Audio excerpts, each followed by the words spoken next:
Welcome to But For Real, a variety show podcast co-hosted by two therapists who also happen to be loudmouth feminists. I'm Valerie, your resident elder millennial child-free cat lady. And I'm Emerson, your resident chronically online Gen Z brat.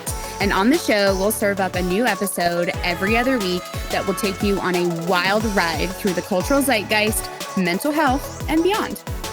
You'll definitely laugh and TBH sometimes maybe cry a little because this is a silly and serious show. Buckle up, my friends, and let's get into today's episode. Welcome back, everyone. We're here. I don't know what accent this is. We're in England. Rolling with it. We are so excited this week to welcome one of our own. Yes. As I was sort of mentally preparing for this last night, I had this just phrase come to mind, and I was like, you might have strong feelings about this phrase, but I'm going to say hello to Sammy D. Hello. AKA Sam DiMartino. I actually do not know if you hate to be called Sammy. And now we're debriefing it right now. It's one of those that's like, it's a specific context that I'm used to Sammy D in, and so hearing it come out of your mouth, it was like, Sammy D, where am I? What's happening? And welcome. That's what we do to people here on the pod, but for real. Okay, so Sam DiMartino is one of our amazing therapists here at the Gaia Center, and we're going to talk through all kinds of topics related to men's mental health, toxic masculinity, what's the antithesis of that, systemic oppression, identity, etc. Sam works with all of these things and more in his therapy work. And also leads our men's group, which is called, and you came up with this beautiful name, Tearing Down the Walls. Yes, thank you. Yes. Also, I just, while it's on my mind, have to tell the listeners that Sam has some beautiful gold necklaces. They're so fab. Yeah. And was wearing one to one of our team meetings, and we were like, the gold chain was just giving that morning, and we were like, please tell us that you wear that to every men's group, because like they just need that vibe in there. Yes, very much so. Big fan. Okay. Boys wear necklaces. It's fun. Yes, I know, it's beautiful. And when Sam is not therapizing, you can find him gaming, creating, being a literal comedian, and sharing his love with his wife Ruby and their two adorable cats. Well, Sophie is adorable in theory, but does not like to be perceived. But Klaus, I can attest, is indeed adorable. He's a sweet boy. Thank you very much for having me. Thank you very much for allowing me to talk about some of my favorite things. Hell yeah. I'm very excited to do so. Like, what a fun afternoon. I'm like sitting here with people I really enjoy. I'm like, okay. Now it's time for our first segment, Tea and Crumpets, where we tell you what we can't stop talking about this week. So Val, go ahead and kick us off. What can you not stop talking about? Okay, so I have for many years been fans of these like Ambiance YouTube channels where it's like you're in the library, you're at the coffee shop, it's slow jazz and rain. Yeah. I'm sitting there on the couch with a book, right? Of course, in this AI world that we live in now, they are proliferating. Well, and say what you will about AI, I know it's complex, but there is this channel called forRest Mind, and spelled very clever because there's two R's, so it's like forRest Mind, Ambiance. I know, right? And I'm like, I don't know, I'm so happy talking about it because they are woodland creatures. And for instance, the other day we were watching Chipmunk Wizarding School making berry potion. So that's all happening while I'm just sitting there with my book, right? Well, of course. There's rabbits enjoying a strawberry oat milk matcha. Like, oh my it's God. so lovely. So this is just where I want to live. That's my kind of brain rot. Yes. This is the future the liberals want. It is, and I will say, to this creator's credit, this creator of this channel was a graphic designer and of course lost their graphic design work in this modern world. So like, just because they are using AI, and they made a really valid point that like high quality computer graphics have to go through so much rendering that it's actually no more energy wasteful to do it through AI if you were going to make it anyway through traditional computer graphics. So just an interesting little point of nuance there. That's anyway, tea. I'll shut up. What's your tea? Mine is a show that is not new, but new to me. So it was way too late. It was probably like June I'm scared, 28th. And I was like, wait, I want to like watch something for Pride Month. Honey, you have like 2 days left. So naturally I started Heartstopper.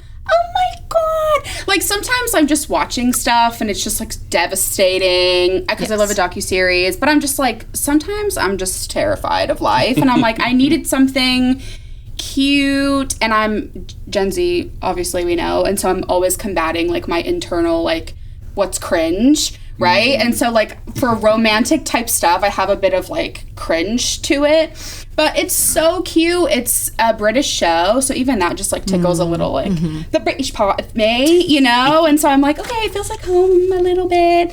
But super cute. Joe Locke and Kit Connor, they are the stars, and they're just like in high school, like navigating like coming out and like this gay relationship. And there's like so much representation in the show for queer people, disabilities, like just like eating disorders, everything. It's just like, and from a like mental health professional standpoint, I think they do a pretty good job of like how they navigate the topic. So it was cute. Okay. Sam, what is your tea? My tea is Donkey Kong Bananza for the Nintendo Switch 2, which I've been playing pretty obsessively since it came out like 2-ish weeks ago. So we got a Nintendo Switch 2, which was fairly difficult. I don't know if you guys are following this, but the Nintendo Switch 2, I think, is like the fastest selling console ever at this point. Wow. So it's very hard to get a hold of. We had to like drive 45 minutes to a random GameStop to get it, which was kind of like an exciting, like dangerous mission Part feel. Of the adventure. It was the adventure. But then it didn't come. It came out with a Mario Kart game, which was cool. Everyone loves Mario Kart, so it was kind of a no-brainer. But it's never Mario Kart's never been like super like my jam. It's always Mario Kart is wonderful. Sure. But hard to like certified classic. Hard to like deep dive into. Sure. But Donkey Kong Bonanza came out, and it is a like open, every level is this giant space. You play as Donkey Kong, and there hasn't been like a game where you play as Donkey Kong in earnest in like a long time. You can just break everything, y'all. Like, love it. You can just punch forward, up, down, and just like smash rocks. You can smash the whole level if you want, and it's just gone. Smash! And there's like gold and collectibles every like few meters, so it's just like no matter what, you're feeling rewarded for bashing things. It's such a fun like mind off. I'm looking for bananas. I'm finding all of the bananas. I'm just like listening to a podcast and like punching walls and ground, and it's just very, very therapeutic and enjoyable. Cathartic. Yeah. Okay, you're starting to sell me on this game. Yeah. What's really funny too is that everyone in the world, you'd think like any character you meet is going to be like, oh no, Donkey Kong is here and he's going to destroy our home. But no matter what, they've like found a way to make people be like, yeah, break stuff. We love that here. Yeah. Please destroy like, our home. If you try to like punch an NPC, it just like changes the animation to a high five, and so you just like high five and spin around together. It's very, very fun. I like it. It's giving Animal from the Muppets. Sure. Yeah. A little, you know, just chaos. animalistic. Donkey Kong Feral. and Animal are definitely like Yeah, similar vibes. soul Okay. sisters. So feral soul sisters. Relatable. Wow. That's us, actually. It is. And You now have your new podcast retitling. If you you're ever a want to feral soul rebrand, sisters. there you go. accurate. Now it's time for Step Into My Office, where you get advice from your favorite professionally qualified, personally peculiar therapists. So this listener writes in saying, "Hi besties. My younger brother is 16 and has basically lived in his room gaming since he started playing video games at 13. He's not out partying or engaging in risky teenage behavior, and honestly, he's a sweet kid, but I can't help but worry. He seems absent during family meals and time spent together, and the only time I see him happy is when he's yelling into his headset with his friends that he never invites over. I keep hearing stuff about gaming addiction and how it can impact someone's mental health, and I just don't know what the line of concern is, or if I'm being an overbearing older sibling that is forgetting how weird teenagehood was for me. Do I broach my concerns with him, and if so, how do I do so without completely shutting him down or making him angry? Sincerely, a slightly annoying but worried older sister." Yeah. Thoughts? Very well-intentioned concern, right? Sure. My first thought is just like, what's he playing? Sure. What do you know? What do you know, sis? I think like that is such a large question, because honestly, there's only like a few things in this that sound like pings for like genuine concern of like he's yelling into his headset. Like, define yelling. What do you Is mean? it emphatic? Is it fun yelling? Is it I'm thinking about throwing the controller yelling? Sure. But like there is a world where this is just fine. I think, where this is totally okay and not concerning. I think what you're kind of identifying is that you are worried that he's not participating in like family activities or like relating to you, talking to you. And that is a real open question for me, is like, well, is this, it sounds like a social thing he's doing. Does he feel more welcome with the people he's gaming with than he does necessarily with you or your parents? And, you know, no judgment. I think teenagers tend to not feel like super excited to share with anybody, especially their family, as a general sort of rule. But yeah, I guess that would be a big question, is like, what is he getting out of it? You know, is it a functional use of his time? And this is just like the only space where he can feel welcome or excited or like enjoy himself or connect with like a hobby or interest of his? Or is it more like, you know, what I think you're maybe more worried about, which is just, this feels good, so I do it all the time. And everything else I want to avoid, which maybe doesn't feel so good about my life. And so if I just keep doing this, I don't think about those things, which becomes very difficult to like tease out. And, you know, I think is not necessarily like your responsibility as a sister to be like, let me insert myself and get you to open up, as much as like laying the groundwork for knowing that you are a safe person to do that. I think that starts with just showing an interest in like, what are you playing? And if you can play with your brother, go for it. You don't even have to be good at it, I think, if he's open to that. But that's going to give you a lot more information than just sort of, you know, sitting on the sidelines or trying to look up what Fortnite is. Sure. Dangers of Fortnite. Click. Like, you're gonna find interesting stuff there. My honest, earnest reaction was like, okay, sounds like a 16-year-old. I'm like, I didn't want to be around my parents. And like, you know, developmentally appropriate behavior. And also, sure, like, you know, the parts of like gaming addiction. Okay, inquiring what are you even playing? And and I didn't even think, this is my own brain, like, okay, I didn't even think about saying like, hey, what are you playing? Can I play with you? Like simply asking and seeing what that would be like. I feel like this is an opportune moment to say, like, there's not good data on this, really, but like from the sort of data we have, there's a lot of data that suggests gaming is a like 52% male hobby and like 47% female hobby.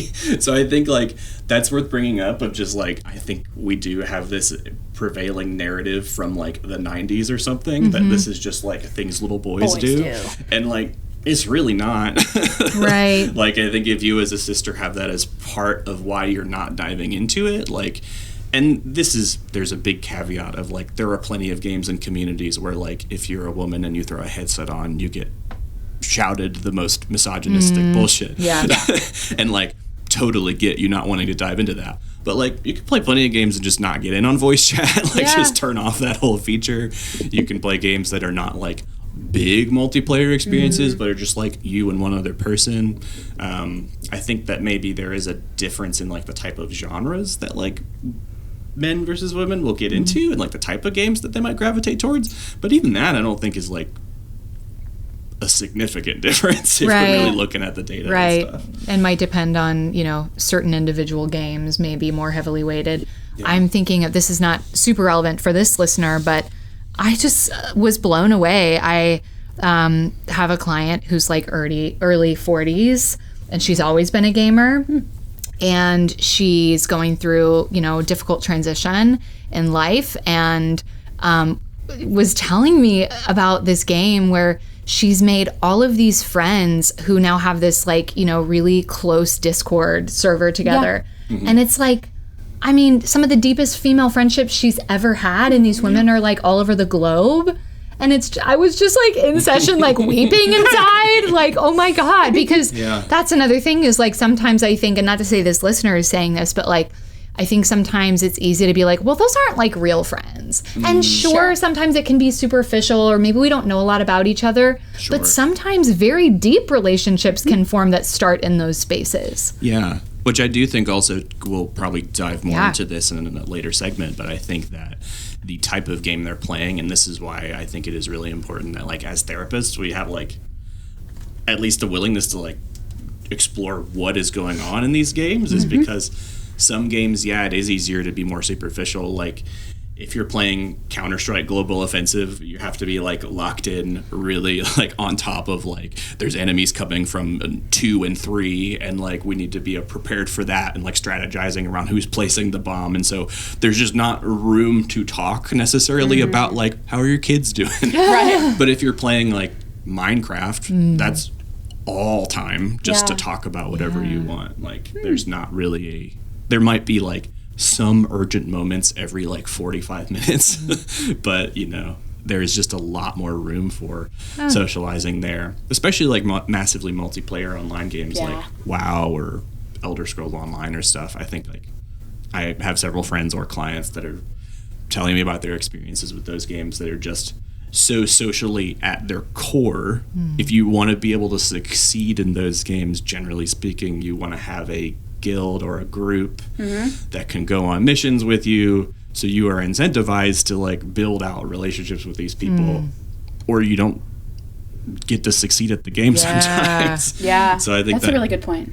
Creates a really good opportunity for nurturing those relationships. Listener, ask questions. Be curious. Inquire within. Absolutely. You might have to step outside your comfort zone a little bit, but Sounds I think if you're really willing and have the time and energy, you can even supplement with like, hey, my brother was really mad that I didn't know where to drop in Fortnite. So you can look up a YouTube video. Where's the best place to drop in Fortnite right now? Like you can look up those sort of things and then sort of prep yourself.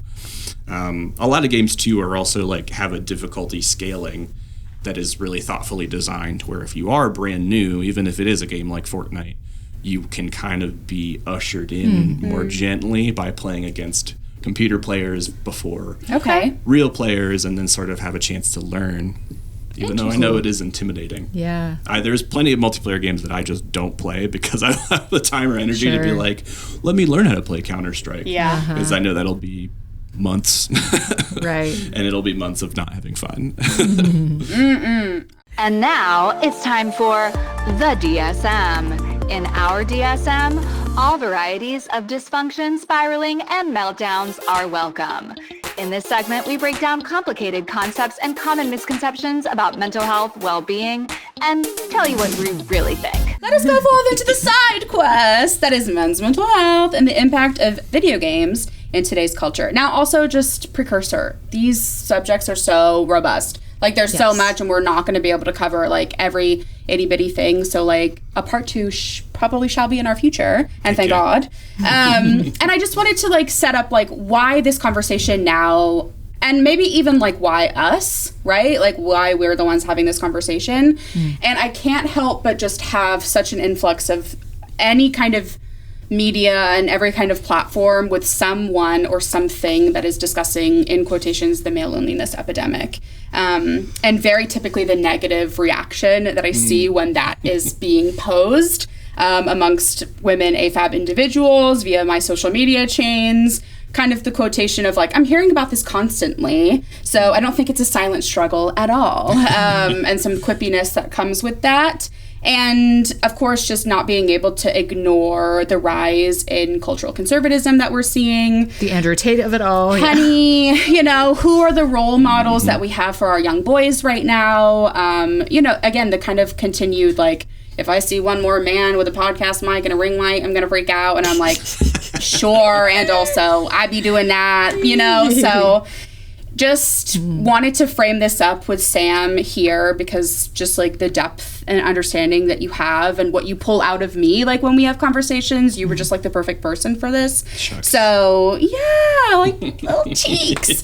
So yeah, just why now? Because we want to, for one. Yes. And I think it's just an important piece to have. So let's kind of dive into our segments. We kind of split this off into like 2 parts, kind of talking about men's mental health for the first, and then we'll kind of go into gaming and a little bit, and then we'll keep all of our other segments and fun. Okay, so kicking off with the whole men, boys, loneliness piece, you have said before that you have some conflicting feelings about that whole statement of men's loneliness or male loneliness epidemic. Tell us about some of those conflicting feelings. What should we be focusing more or less on there? Yeah, I think my first gut reaction to hearing the phrase male loneliness epidemic for the first time, I don't know, this year, last year, I feel like it's taken a boom.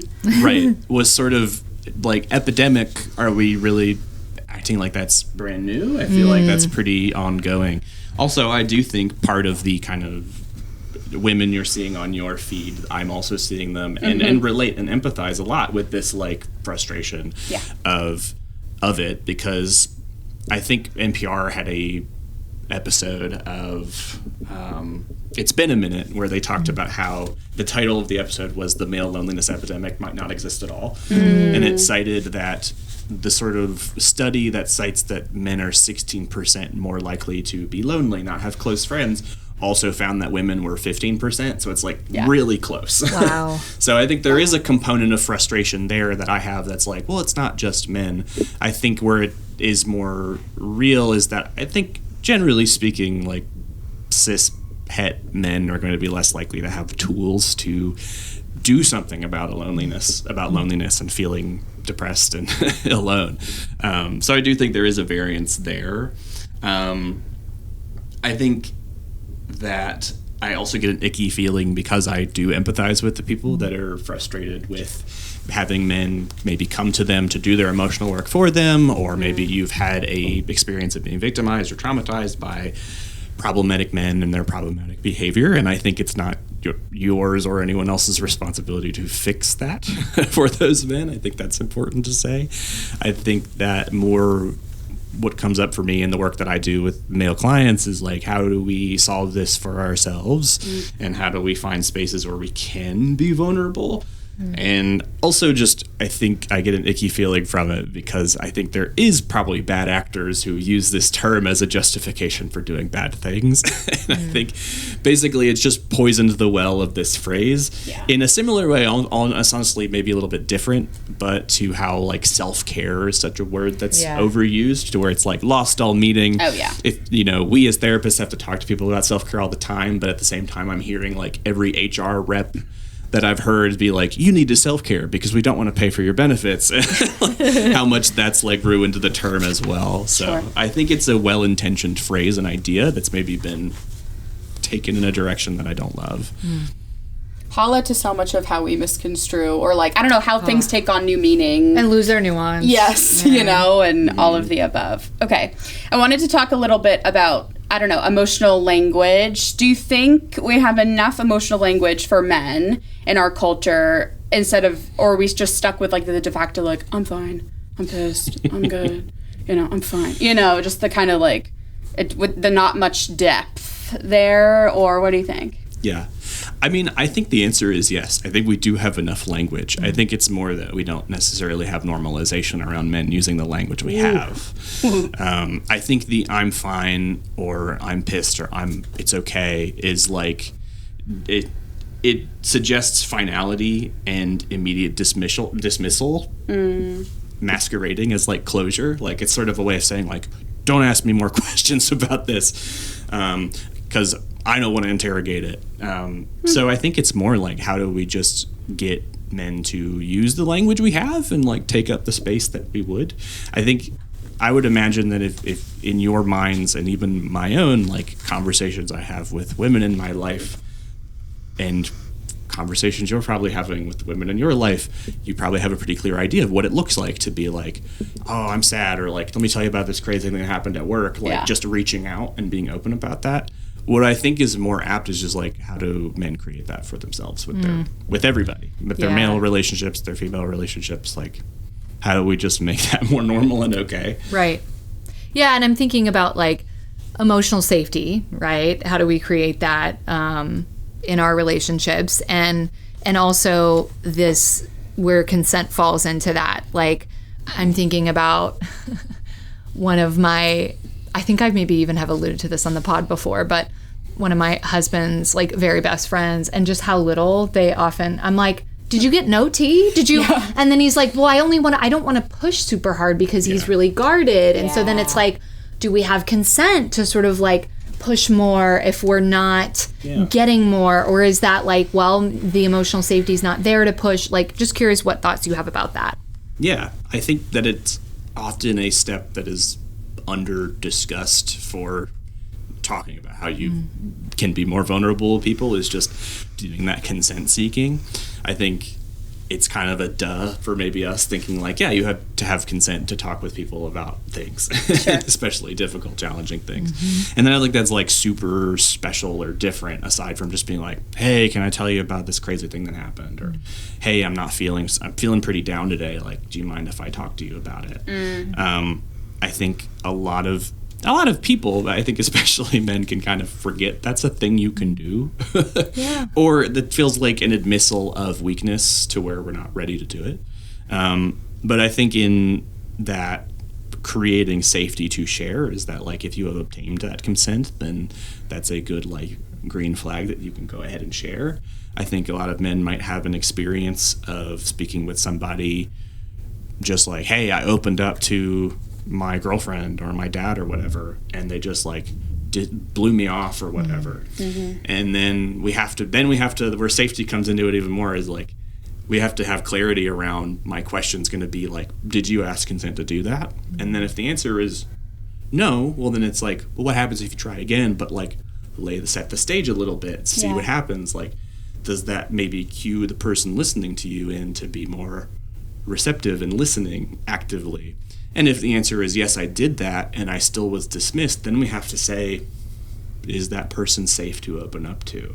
Mm. And I think a lot of people would like to be safe and, are well-intentioned. I'm thinking of the same, women AFAD people making those male loneliness epidemic posts that I empathize with, of like, I get that that's frustrating, but like, maybe that means that's not the safest person to go to if they're like primed to dismiss you. And that's not to say they're like a bad person, or that they don't have very justified or good reasons to be like protecting themselves in that way. But it's maybe just, how do we maybe start in an easier, more welcoming space, and then work up to those more difficult people to open up to. Yeah. I think piggybacking off of the, like the safety and how you're opening up, you talked about wanting to, and I'm so interested to hear your thoughts about this, of normative male alexithymia, and the impact of men's ability, in that relating with others, but also like to yourself, and what that means. Yeah. So normative male alexithymia, I'll say, is a term coined by Dr. Ronald Levant, who is a psychologist, researcher, and professor. He was the president of the APA for a while. He's done most of his work, I believe, on men, masculinity, and those topics. And he coined this term to describe how culturally men are sort of normalized to not be in touch with or talk about their feelings. Alexithymia, as a word of itself, just means having difficulty expressing or understanding your emotions. So I think it's just sort of a way to outline how that is culturally a thing. And there's a lot of negative and positive, let's be real, incentives for men to be stoic and difficult to read. So I think where that makes it difficult to relate to people and relate to yourself is, our emotions are really important feedback for how we live and move through life. And so if you're just ignoring that or seeing that as an inconvenience to be maneuvered past, then you're just going to be missing like really critical insight into what your situation is and why something's going on. I think a lot of men have these questions that have obvious answers from the outside looking in, of like, why is X so difficult for me? Why do I hate being around so-and-so? Like, why am I so miserable at work? And like, I think sometimes those answers are complex, but sometimes it's just, this is painful for you and you don't like this part of it, and you would rather be living in this other way. And yeah, I think that makes it really difficult to relate to others if you just don't know what tools you're bringing to the table. Mm-hmm. I wonder what you can say about just some particular overlapping identities within masculinity, whether that's like queer men, trans men, neurodivergent men, etc., men of color, and their experience of either loneliness or just mental health challenges. How is that the same or different from just like general men's mental health challenges? Yeah. I mean, I think that there is a lot of complexity and nuance there. I think as a starting disclosure, I am a bisexual cisgendered man, so I can speak a lot to kind of that experience.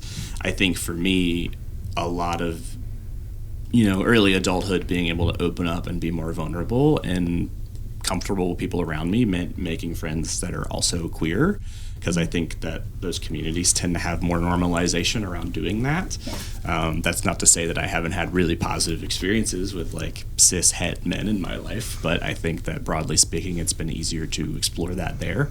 But at the same time, I think where that intersects with it is like, I do feel the bisexual erasure of it all and the kind of dual discrimination of like sometimes people. I kind of like that my flavor of bisexuality. I don't know if this is something that every bisexual man agrees with, but I kind of like that in a given interaction or like question you ask me, you might get like a queer man answer and you might get a straight man answer. Like it feels like a coin flip, and I really enjoy that. But I think sometimes there is a flip side of that of like, oh, you expected me to be really like manly in this moment and I'm not. And like, I think I've grown to a point where I am like, okay, well, tough. What you see is what you get. But I think also I'm cognizant of like, that took a lot of work. And I think a lot of men in a similar situation might not feel comfortable with that.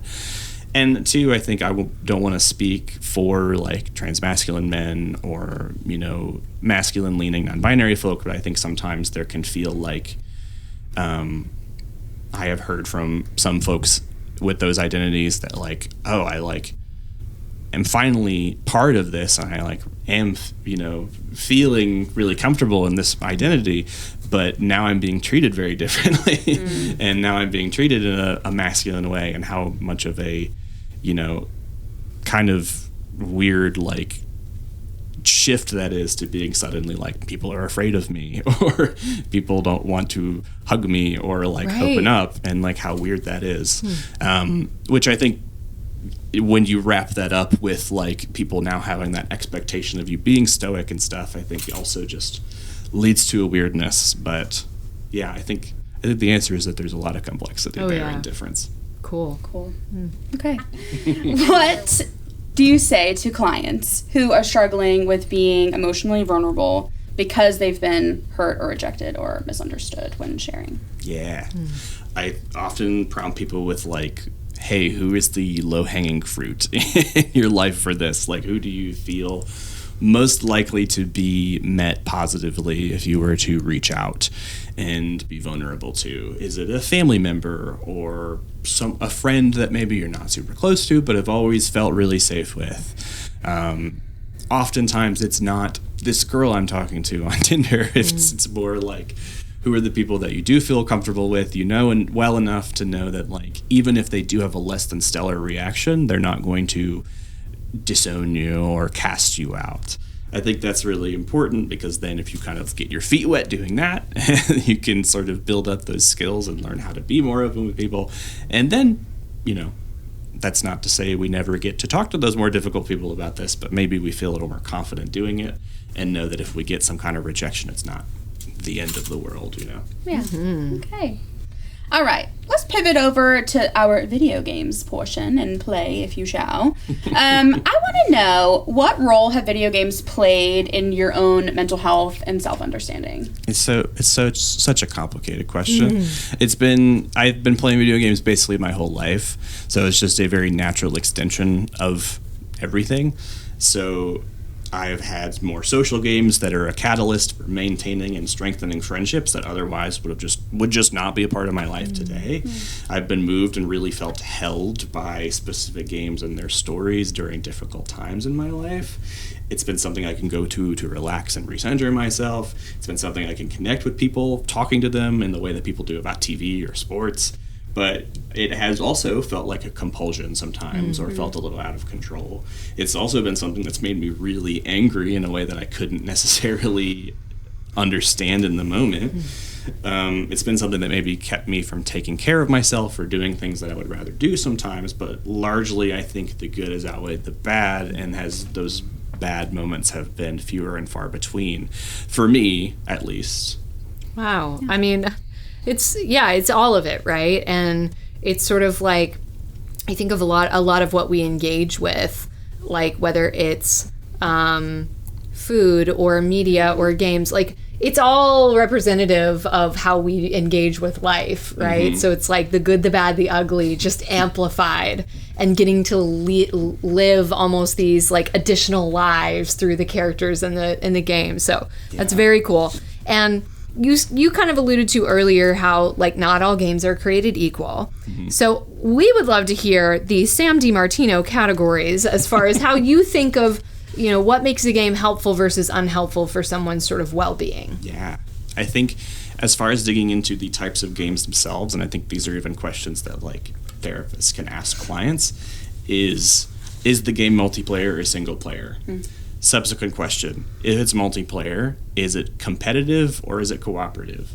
And then, is it single player? Is it story driven, or is it more kind of mindless, you know, I call these podcast games where like I could just play them without necessarily listening to the audio and just can like play an audiobook or a podcast while I'm playing it. I think those questions alone are going to give you a pretty good insight into like, what are we playing this for? What are we getting out of it? And that's not to say one category is bad or good, but like it gives you a hint towards like what kind of role it could be playing in that person's life to know. Yeah, even just the inquiry. I really like that, the competitive or collaborative? Cooperative. Okay, lots of C words. Well, and I feel like one of the things, like as we were constructing this, I was thinking about those big multiplayer games, or how everyone talks about it in the culture, like first-person shooter games, like, and just like the tons of opinions that come with it. Kind of like for our Step Into My Office, where it's like, is this cause for concern? Yeah. And so just like in your personal professional opinion, what do you think about in terms of those competitive multiplayer games as it affects mental health mood for yourself, clients, friends? What have you noticed? Yeah. So I know as a general rule, if I'm not having a good day, I don't want to play a competitive multiplayer game. Okay. But I think that could very well be different for other people. I think it's mostly just for me, I will get really into it. I think one thing that I think a lot of people can understand about sort of this mental loop and reward system with competitive multiplayer games is you're playing maybe different, depends on the game, but you might play 5 or 6 matches in an hour. And if you win one, you feel great. If you lose one, you're like, that wasn't great, but I'll win the next one. And then if you lose that one, you're like, well, dang it. I'm going to win the next one, though. And then you just start chasing it until you want, just trying to get that dopamine hit of winning. I think a lot of times people can have a more casual relationship, but if you get with it, but I think oftentimes you can get stuck in that competitive mindset of like, I just need to win to feel good. And then you wind up 2 hours later being pissed off and not knowing why. So I think that's something I've noticed and I think is important to kind of highlight. Now, I think that does change the math a little bit if it's like, hey, this is a competitive multiplayer game, but the main reason I'm playing it is because my friends are playing and I'm just hanging out with them. We don't really care if we win or lose, which is a lot of my experience with these games too that do feel good. And if it is social, that takes some of the edge off. I think with single player games, you get a lot more longevity out of like, this story is something I'm really connecting with, or this really just lets me turn my brain off and relax. So I think there is like pretty significant math that's different with those two types of games. Cool. So I know that gaming comes up in a lot of sessions with your clients, and like, gosh, they might in my sessions if I knew what the hell I was talking about. But when you have that come up in sessions with clients, Are there themes of like the kinds of beliefs or feelings that usually come along with when someone's sharing about their gaming experience? Yeah, I think most often it is, there's something else I should be doing. It's one of those should statements. I think of, I should be applying to jobs or redoing my resume or learning how to do this thing or, preparing for a move or whatever. And I think we can kind of immediately see like how interrogatable that is. Like, well, should you is not really an accurate way of assessing like, can you? Yeah. Do you have the capacity to? Is it actually what you want to be doing? Do you think you should be doing that thing because then you will be good enough? Maybe you are good enough right now and deserve to take some time to yourself. So I think that's a big component. But at the same time, I think there is another space that's like where we get into that avoidant place of like, are you saying you should be doing something else because you're kind of recognizing this avoidance in yourself and being like, I'm using this because I'm procrastinating doing this thing, in which case you could be doing that with anything. It doesn't have to be video games. And so how do we kind of recenter you into feeling more motivated to do that thing? Because ultimately, I think if you feel like if you're playing games in a way that feels good and not distracting, you're generally not going to necessarily think about those questions. So how do we get more there? Okay. Do you see patterns in how certain types of games attract people with particular emotional needs, struggles, challenges? Yeah, I think I'll be honest in that that's like a big open question that maybe there is, like at least in my mind, and maybe there is research or literature on that. I'll use an example. There is a game that I play a lot with my friends called Dead by Daylight. It is a horror-themed, asymmetrical multiplayer game. And that just means it's one person versus four. And usually I'm on a team of four with my friends playing. And usually the person who's playing by themselves as the one has a high, they're more powerful than the other four. They're like a killer hunting survivors. So they can really make you have a bad time if they want. They can like get you out of the game right away if they want. They can do things to make you frustrated on purpose. And I do think there's probably a space where that attracts people who are unhappy, want to take it out on people, want to ruin someone else's day. I don't know how much that speaks to like them as people, but I think it speaks to them as like their emotional needs and challenges in that moment. I think that as a kind of counter example, I think Stardew Valley is a deeply popular game, which is a farming game. And I think that regularly draws people who want something just comfortable. And want something to sort of feel positively about the world and sort of lean into that. And yeah, I think that's another deeper conversation we can have with clients or just people about where does this game take you emotionally? Like what emotions do you feel playing it? Yeah. Okay, Sam, take us out, but for real. I think that the male loneliness epidemic is not a necessarily new thing, but it is a thing we are talking about. And I think if we want to have productive conversations around that, we kind of need to be treating people individually and talking to them individually about how they are feeling as far as loneliness and the relationships and social supports they have in their life. I think video games can be just like any other form of entertainment. They can be wonderful and really encouraging and supportive of someone finding themselves and joy in their life, but it can also feel like a distraction and tough thing. And I think having a black and white, this thing good, this thing bad, with any of these topics is really where we get into trouble. Amen. Okay. And now, our musical segment. Now that's what I call Okay, where Emerson and I each share a song with each other each week as representatives of our respective generations. We tell you a little bit about the song or artist, and then we press pause, we share the song with each other, and then we come back for our live reaction. And we're capturing it all on a Spotify playlist linked in the show notes for you. So, Sam, tell us about your tune and why you picked it. Yes, I'm very excited. So I picked a song called ZZZ Top by Aesop Rock. Aesop Rock is one of my favorite artists. He is a a rapper who I think one of his claims to fame, someone wrote a article, blog, whatever, about different rappers' vocabularies. So like how many unique words they use. And Aesop Rock was one of 2 rappers with over 7,000 unique words across their whole library. Wow. The other rapper was a bus driver, who I also love a lot. But his unique words per track in 2019 was 7,879. And I think that kind of speaks to, in a maybe pretentious sounding way, like how visceral I think his imagery is. Like I think if you listen to like the lyrical content, I first heard this song when it came out in 2012. I would have been like working my first job and listening to it while eating sadly in the car and just being like, this is the coolest shit ever. Hell yeah. Oh my God. Love. But I think he's like one of the people who I love his whole library of music because it's just the imagery like from his lyrics are so compelling and interesting.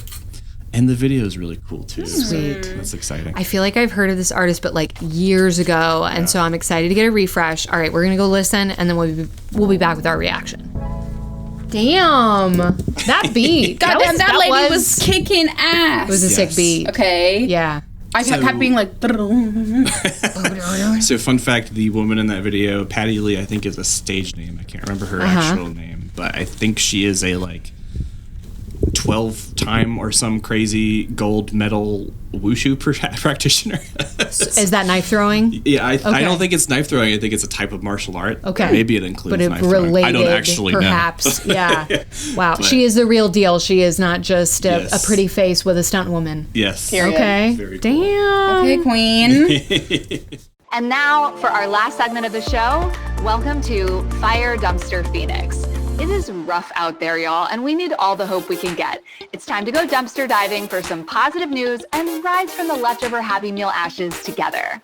I saw this, I'm always pulling mine from Good News Network. We're locked in so fucking bad. But I thought this was so cute. Okay, so recent data from the Entertainment Software Association, ESA, claims that nearly half of Americans in their 60s and 70s play some form of PC, mobile, or console game, and 36% of folks in their 80s do as well. Twitch streamer Tactical Grandma, aka Michelle Statham, enjoys playing Call of Duty with her 100K plus subscribers. Damn. You know her?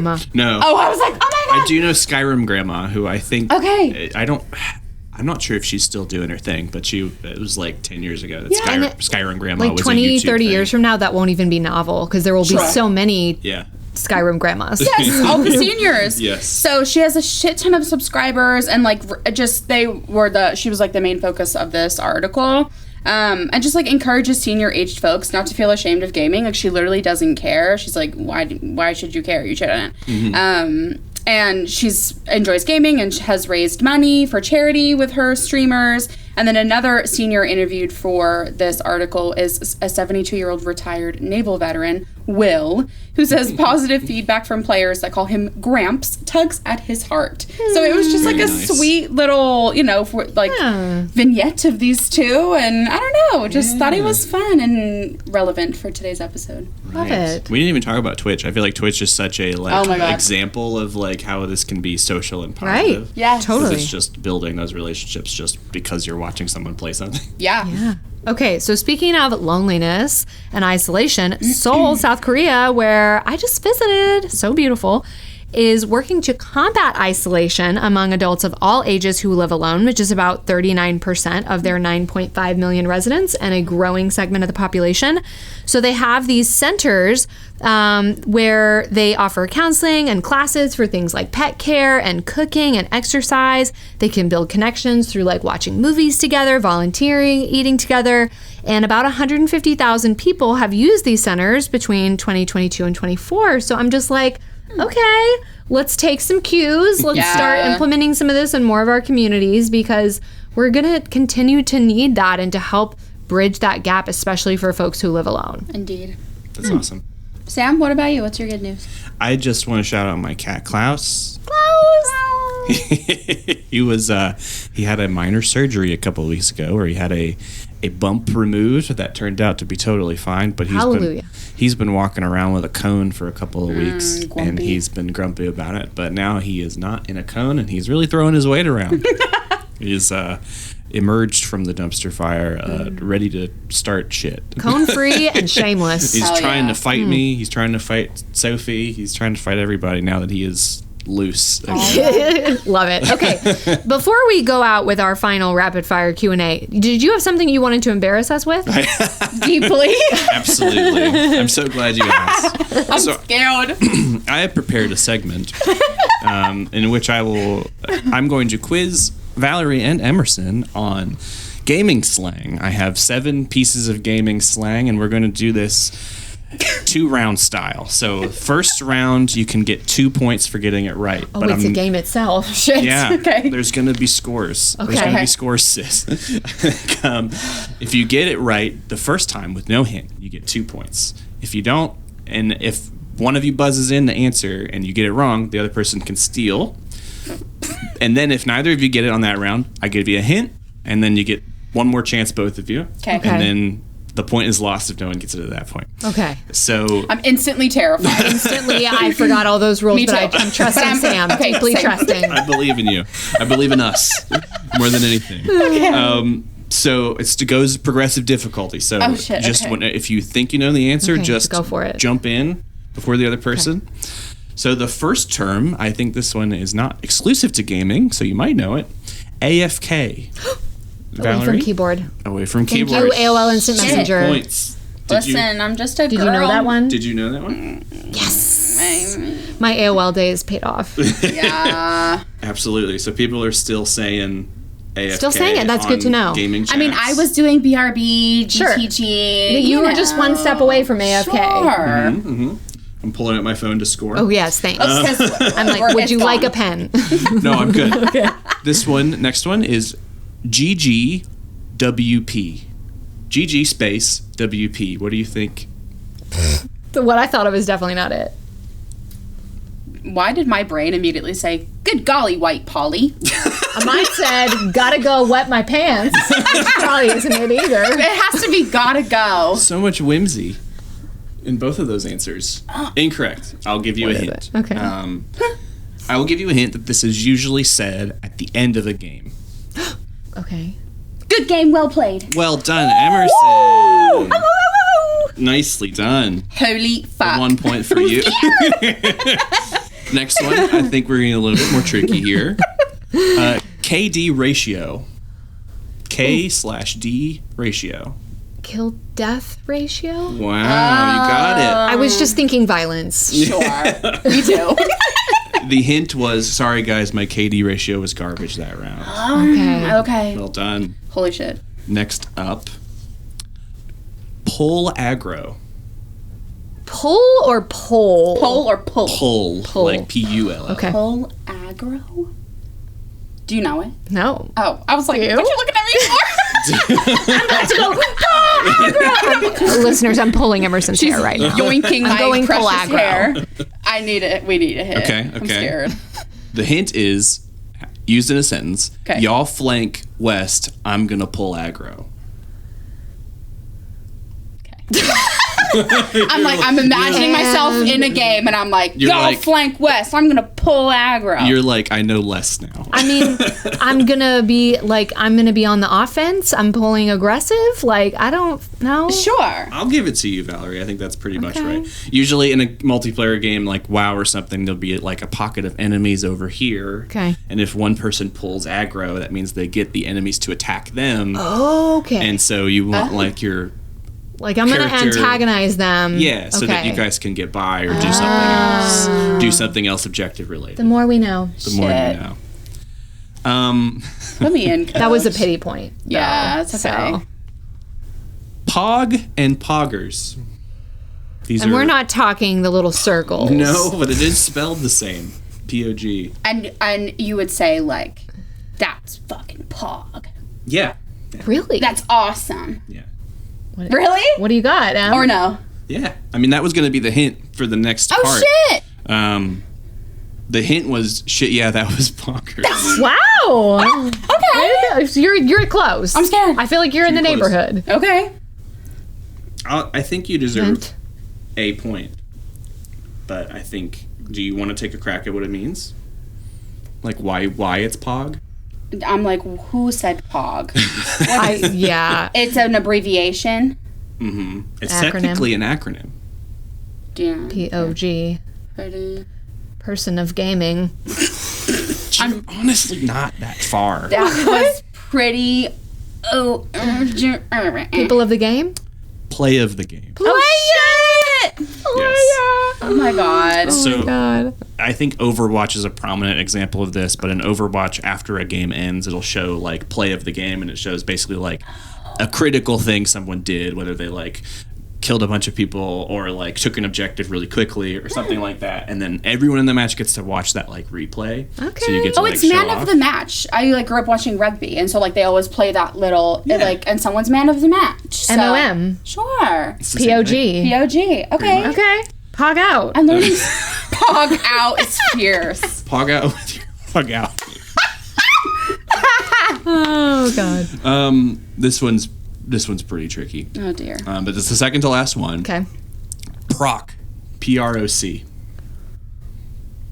Yeah, right. We listeners, we do not have pens and scratch I paper. just was spelling it out in the air. I'll say this. This isn't the hint, but this is a hint that it is an acronym, but no one knows what the acronym stands for. Well, I think the acronym is person resting on couch. Playa resting on couch. I don't think that's it, but that's all I got. Rock. Do you want to take a guess, Emerson, Barack before I give you the hint? Mama. We're Our hopeless. 44th president. Hey, Yes. Brock. Okay, I'll give you the hint. Wait, guys. I'm waiting for my crit to proc. Wait, guys. I'm waiting for my crit to proc. That was so natural. Yeah, I was gonna say. Put me in voice acting immediately. I don't know what it means. Hello, gamers. I'm waiting for my crit to proc. To I'm waiting for my progress. to be. No. No, I'm not there. Okay. I What don't is got a it. crit? What do you think crit forfeit. is? I'll give you a half point if you can guess what crit is. Crit? Oh, critical. Yeah. Thank Yeah. Oh. Am I just fucking awful at this? Yes. I think so. you. Proc, which technically, although I didn't even know this, even though I've been saying it, stands for programmed random occurrence. Ooh. And it's a word used to say like now the thing happens. So if I'm waiting for my crit to proc, I'm like hitting an enemy and I have like a 6% chance of doing a critical hit. So I'm waiting for that 6% to happen. I'm waiting for it to proc. Oh, It that's is intense. a programmed random We're deep. occurrence. We're going deep so right deep. now. I think this one you might have a pretty good shot at, and this one is a double. The last one, double Double points, points. because it could be two things, and if you can name both, you got it. LFG. Let's Wait. fucking go. Yeah. Let's fucking go. Yeah. SARS. No, you. Emerson Take gets it. 2 points for that one, but what's the other? There is There's another another. use of LFG. Let's fucking go and.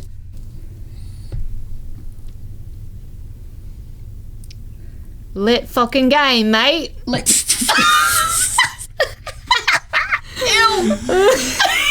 Believable. I was so. not you were in it. Yeah. Natural, Okay. natural as a gamer and a British person. Well, yes. And we have two of those identities present. Yes. So, And I am neither. Yes. let's fucking go. And what else would it It's be? not. This is not the hint, but it is a hint. Okay. It's very different. It doesn't mean the same thing at all. No idea. Leverage. Let me give you the hint. Used in a sentence, this form of LFG is LFG for Among Us tonight. Don't know. Emerson looks like she might have a thought. Well, because I played Among Us briefly. I'm a gamer. Yes, you are. That counts. Like LFD for Among Us tonight. Give up. I know. I didn't sound it. The answer was looking for group. Ooh, Oh, shit. Okay. Yeah. All Well right. done, So everyone. much shorthand. Yeah, I love Everyone, it. round of applause for yourselves. Yay! So your scores, Emerson had 3 points, and Valerie, you got a whopping 5.5. Oh, dang. Dang. Okay. Okay. Well biatch. done. All right, it's called luck. thanks for playing. And AOL. Thanks Wow. for torturing us. That was Yes, great. that was fierce. Okay, pleasure. we are taking it out with just a few. Let's do 3. Yeah. Let's do 3. Rapid fire Q&A. Pew pew pew pew. Okay, Sam, you can only play one game for the rest of your life. What are you choosing and why? Oh boy, that one is tough. I think I go 2 directions with this. I can either play like something that's really important that I can replay over and over again to just enjoy it, Sure. or I play something that has a lot of diversity in the experience. And if I'm going like favorite game that I would want to not be without, I think Mother 3 is my answer, which is a whole side topic. It's a challenging. It's a tough game to get a hold of or play. Okay. But it's a single player game and it lasts like 12 hours and you're done. So it maybe Damn. wouldn't be the most playable. Okay. But if I were going like replayability, I would probably pick like Super Smash Brothers Ultimate. Because like I can Classic. play that by myself and have a good time. Sure. And I can also play it with friends and have a good time. And I've played that game probably like 900 hours at this point. Nice. Wow. Okay. So I've demonstrated that I can play it a lot already. Which one do I want to ask you? Fuck. I want to know. Controller, dice, or keyboard? Oh boy. You have to pick one. It's ours. Dice are so fun to see and hold and be with. Be with. But honestly, I think there's less that I could do with it. What's your choice, Sam? Oh my Do or God. die. It's rapid fire. Keyboard. My gut says keyboard. And go with your gut. Okay, what is a toxic masculinity trope you would love to delete from the culture forever? I think the obvious choice is just that you should be stoic and not have feelings. Yeah. That you just aren't supposed to. Yep. Yeah. Because Holla. you are supposed to. Also, listeners, fun important fact, Stoic philosophy is not rooted in some bullshit notion that we should not have emotions. Sure. So don't confuse our modern word of stoic or stoicism with the value of Stoic philosophy. Good to know. Thank you, Matt. The more you know. Thank you. Last question. Yes. If you could co-op a video game with any historical figure, who would it be and why? So there is a temptation with this to be like, who's the people that would give the most knowledge? But I think I don't generally think that there is like a historical figure that would change the world with their insights to me. So I think my maybe frivolous answer is like, I play this game Dead by Daylight that I talked about a lot, which has a lot of like horror characters in it. I love horror movies. I would just like to play that game co-op with a team of 3 people that like made horror movies. Just like show them like, oh, did you know like Wes Craven, did you know that Freddy Krueger was going to be like this? Like, what does it feel like to see Freddy Krueger attacking like Nancy Wheeler from Stranger Things? Things like that. Love it. I think that would be fun. Cool. Well, Sam, thank you so much for coming on the pod. This has been so much fun. My pleasure. Thank Thanks you for for having me. Bye, guys. We'll see you next time. Bye. This has been another episode of But For Real, produced by Valerie Martin and Emerson Ryder and edited by Sean Conklin. But For Real is a Gaia Center production. The Gaia Center offers individual, couples, and group therapy for clients across Tennessee and in person in our Nashville office, as well as coaching for clients worldwide. For show notes or to learn more about our work, visit GaiaCenter.co or find us on Instagram at the Gaia Center and at But For Real Pod. But For Real is intended for education and entertainment and is not a substitute for mental health treatment.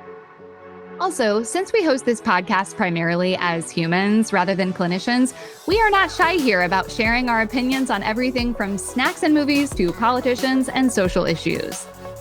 Thanks so much for listening to this episode. See you next time, bestie.